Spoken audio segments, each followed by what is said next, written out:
Merhaba değerli izleyicilerim, kanalıma hoş geldiniz. Yeni bir video ile karşınızdayım.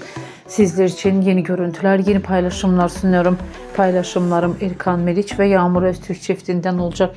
Birbirine yakışan çifte kumruların güzel görüntülerini, güzel paylaşımlarını bir araya toplayıp sizler için sunuyorum. Sizlerden tek dileğim kanalıma abone olup like atmayı unutmayın.